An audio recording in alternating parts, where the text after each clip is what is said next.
Во мусаката што јаделе учениците и на 3 чешми во основното училиште Димо Хаџидимов се пронајдени ентеробактерии, кои предизвикуваат стомачни тегоби. Кај една вработена во кујната откриена стафилокока во носот, а кај дете хоспитализирано на детската клиника е детектиран норовирус.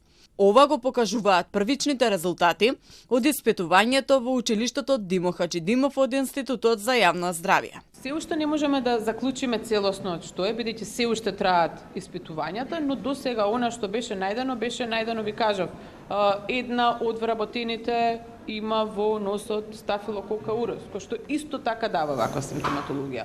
На 3 чешми е најдено од групата на ентеробактеријаце грам негативна бактерија, која што исто така дава вакви симптоми.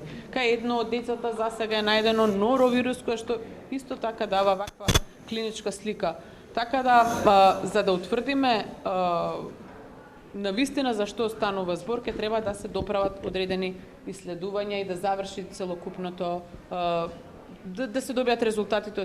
Директорката на училиштето кажа дека вечерва и викендов ќе се врши целосна дезинфекција, за да не се случи бактериската епидемија да продолжи. Во меѓувреме анализите на водата во училиштето покажале дека водата е безбедна за пиење и не е извор на симптомите кај учениците. Според резултатите, сите земени примероци се во рамки на пропишаните стандарди. Секторот за санитарна контрола зема 4 примероци од 2 локации, училница и кујна, од кои 2 за физичко-хемиска анализа и 2 за микробиолошка анализа. Од добиените резултати, сите примероци одговараат на правилникот за барање за безбедност и квалитет на водата за пиење. При што констатиравме дека водата во основното училиште Димо Хаџидимов во општина Карпош е санитарно исправна и истата може непречено да се употребува.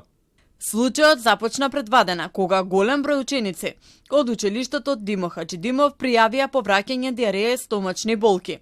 Кујната беше веднаш затворена, а инспекцијските служби земаа мостри од храната, водата, површините и вработените. До сега до Институтот за јавно здравје има 29 пријави од ученици и една наставничка. Неколку деца се сместени на детската клиника и тие се во добра здравствена состојба. Здравствените власти ги повикаа сите кои имаат симптоми да отидат на преглед кај матичен лекар.